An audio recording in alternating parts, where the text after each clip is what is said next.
Jesus is the Lord of life. Jesus Christ is the Lord of life. I have come that you may have life, life to the full. യോഹന്നാന്റെ സുവിശേഷം 10:10. ഞാൻ വന്നത് നിങ്ങൾക്ക് ജീവൻ തരുവാനും ജീവൻ സമൃദ്ധിയായി തരുവാനുമായിട്ടാണ് ഞാൻ ഈ ലോകത്തിൽ. He is the author of life. അപ്പൊ ഇവിടെ അവർക്ക് എങ്ങനെങ്കിലും ഈ സ്ത്രീയെ കല്ലെറിഞ്ഞ് കൊല്ലണം, യേശുവിനെ വിധിക്കണം, യേശുവിനെ എങ്ങനെങ്കിലും ഡിസ്ട്രോയ് ചെയ്യും. അപ്പൊ യേശു പറഞ്ഞു, നിങ്ങൾ പാപമില്ലാത്തവൻ അവിടെ ഒന്നാമത് കല്ല് എറിയട്ടെ എന്ന് അവരോട് പറഞ്ഞു. പിന്നെയും കുനിഞ്ഞ് വിരൽ കൊണ്ട് നിലത്ത് എഴുതിക്കൊണ്ടിരുന്നു. 7-ാം വാക്യത്തിൽ വേറൊരു ആശയം കൂടെ എനിക്ക് കിട്ടുന്ന ഇതാണ്. കർത്താവായ യേശു അതൊരു ലീഗൽ സൈഡാണ്. കർത്താവായ യേശുവിന് ഇവിടെ സൈക്കോളജി അപ്ലൈ ചെയ്യാൻ, സൈക്കോളജി അല്ല, ആത്മീക പ്രവർത്തനങ്ങൾ നടന്നുകൊണ്ടിരിക്കുകയാണ്. From legal to the spiritual ലെവലിലേക്ക് കർത്താവായ യേശു ക്രിസ്തു ഇവരെ നയിക്കുകയാണ്. പറഞ്ഞു മനസ്സിലാക്കുക, ഇതൊരു ലീഗൽ കേസാണ്. നീ എന്ത് പറയുന്നു? ഇതാണ് മോശയുടെ ലോ പറയുന്നത്. ഇതാണ് അവളെ സ്റ്റോൺ ചെയ്ത് സ്റ്റോൺ ഹെഡ്. അതൊന്ന് from legal to the spiritual ലെവലിലേക്ക് ഇവരെ നയിക്കുകയാണ്.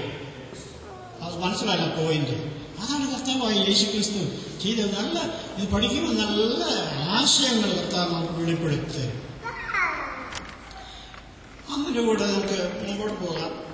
അതിനുശേഷം അവർ അത് കേട്ടിട്ട് മനസാക്ഷിയുടെ ആക്ഷേപം ഹേതുവായി മൂത്തവരും ഇളയവരും ഓരോരുത്തരായി വിട്ടുപോയി. ഓരോരുത്തരും വിട്ടുപോയി. നോക്കണേ, അവർ വിട്ടുപോയത് എങ്ങനെയാണ്? Deeply convicted by their own sins. അവര് പാപത്തിൽ മുഴുകിയിരുന്നവരായിരുന്നു. Deeply convicted by their own sin and sinful nature. നമുക്കൊന്ന് ആലോചിച്ച് നോക്കാം. ഇസ്കറിയോത്ത് ജൂഡായ്ക്ക് യേശുവിനെ ബിട്രേ ചെയ്തതിന് ശേഷം he had remorse, sorry for himself, എന്നാൽ he did not repent. He did not repent, did he? അവൻ പാപമോചനത്തിലേക്ക് പ്രവേശിച്ചു. അതുകൊണ്ട് he had to hang himself. He also had an equal opportunity, equal chance to repent himself. എന്ന് പറഞ്ഞതുപോലെ ഇവിടെ കൂടിയിരുന്നവർക്കെല്ലാം വേണമെങ്കിൽ അവർക്കും പാപമോചനം ആ ദിവസം ലഭിച്ചേനേമായിരുന്നു. എന്നാൽ they were deeply convicted by their own sins. അവരെന്ത് ചെയ്തു? One by one they departed. Is convicted of their own sins.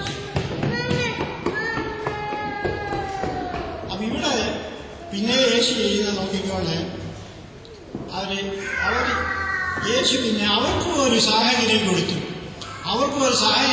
ഇങ്ങനെ to withdraw. അതുകൊണ്ടാക്കി യേശു ഒരു minute stood down. The next minute he raised himself up. Praise the Lord. So giving them also a chance to withdraw. അതിനിടയ്ക്ക് ഞാൻ പറയട്ടെ, നമ്മോട് ആരെങ്കിലും തെറ്റ് ചെയ്താൽ അവർക്ക് ഒരു സാഹചര്യം ഉണ്ടാക്കി കൊടുക്കണം. Make it easy for them to ask for forgiveness. അല്ല ഡിമാൻഡ് ചെയ്യരുത്. നീ എന്നോട് ഇത് പറഞ്ഞു, അല്ലെങ്കിൽ നീ എന്നോട് ഇത് ചെയ്തു, അതുകൊണ്ട് I'm going to stand firm. You come to me, ask for forgiveness. യേശുവിന് മാതൃകയിലല്ലായിരുന്നു. He given them also a chance to withdraw. അതാണ് കർത്താവായ യേശു ക്രിസ്തു. ഞാൻ പഠിക്കുന്ന ഹാൻഡിൽ ചെയ്യുന്നത് എനിക്കത് മനസ്സിലാകുന്നതാണ്. നമുക്ക് മുമ്പോട്ട് പോകാം. അവിടെ യേശു മാത്രവും നടുവിൽ നിൽക്കുന്ന സ്ത്രീയും ശേഷിച്ചു. എവിടെ നിനക്ക് ആരും ശിക്ഷ വിധിച്ചില്ലയോ? അവർ എവിടെ നിനക്ക് ആരും ശിക്ഷ വിധിച്ചില്ലയോ എന്ന് ചോദിച്ചതിന് ഇല്ല കർത്താവേ എന്ന് അവൾ പറഞ്ഞു. ഞാനും നിനക്ക് ശിക്ഷ വിധിക്കുന്നില്ല, പോക, ഇനി പോവും, ചെയ്യരുത് ഇനി പാപം ചെയ്യരുത് എന്ന് യേശു പറഞ്ഞു. ഓ ഹല്ലേലൂയ, പ്രൈസ് ദി ലോർഡ്. കർത്താവ് ഒരു പ്രാവശ്യം പറയുന്നത് 7 കാര്യങ്ങളാണ് എൻ്റെ കർത്താവ് ഇതിൽ നിന്ന് എന്നെ ചൂണ്ടിക്കാണിച്ചു. ഒരു പാപിയായ സ്ത്രീ, മരണത്തിനർഹതയായ ഒരു സ്ത്രീ, ഏറ്റവും താഴെ നില,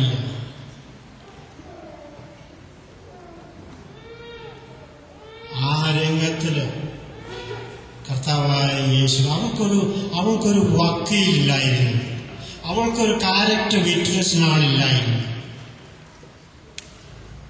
She was all alone. She was all alone with the King of Kings, Lord of Lords. കർത്താവ് എങ്ങനെയത് നമുക്ക് വിശുദ്ധിയിലേക്ക് കൊണ്ടുള്ള ഈ രാത്രിയിൽ നിങ്ങളുടെയും എന്റെയും അനുഭവം ഇതായിരുന്നു. അത് ഞാൻ ചൂണ്ടിക്കാണിക്കാൻ പോകുകയാണ്. മരണത്തിന് മാത്രം യോഗ്യതയായ സ്ത്രീയെ കർത്താവായ യേശു ക്രിസ്തു പിരിഞ്ഞു. എന്തിനാണെന്ന് അറിയാമോ? ഈ രാത്രി ഞാൻ വിളിച്ചു പറയട്ടെ, നമ്മുടെ പരാജയത്തിന്റെ ലെവൽ വരെ, നമ്മുടെ ജീവിതത്തിലെ പരാജയത്തിന്റെ ജീവിതം വരെ കർത്താവായ യേശു ക്രിസ്തു നമുക്ക് വേണ്ടി കാൽവരി ക്രൂശിൽ കുനിഞ്ഞു. നമ്പർ 1 പോയി.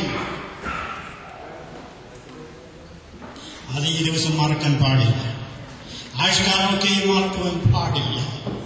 യേശു നമുക്ക് വേണ്ടി കുനിഞ്ഞു.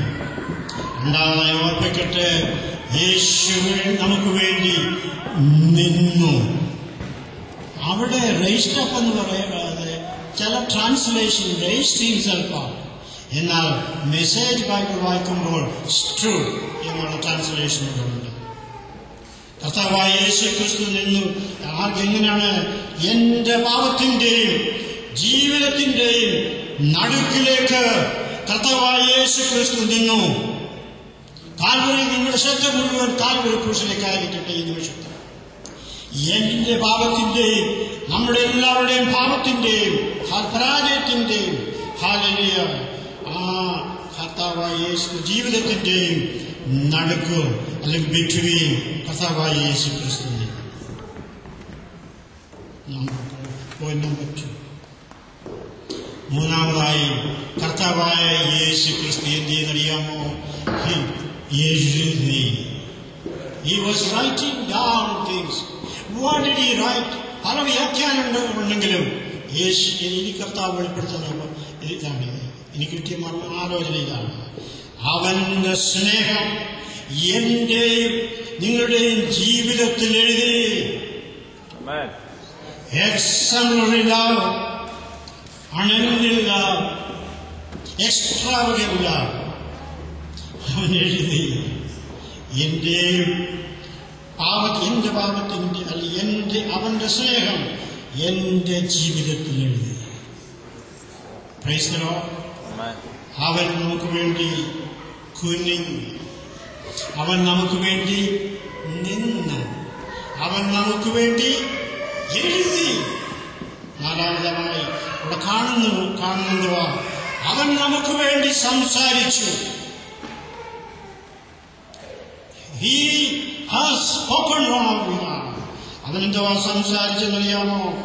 യെസ്, അവൾക്ക് വേണ്ടിയും നമുക്ക് വേണ്ടിയും കർത്താവായ യേശു ക്രിസ്തു സംസാരിച്ചു. ഇപ്പോഴും ആ കർത്താവായ യേശു ക്രിസ്തു നമുക്ക് വേണ്ടി പിതാവായ ദൈവത്തിന്റെ വലത്ത് ഭാഗത്ത് ഇരുന്നുകൊണ്ട് മധ്യസ്ഥ ചെയ്യുകയാണ്. ഈ മകൻ ഞാൻ എന്റെ രക്തം കൊണ്ട് വില കൊടുത്ത് വാങ്ങിച്ച മകനാണ്.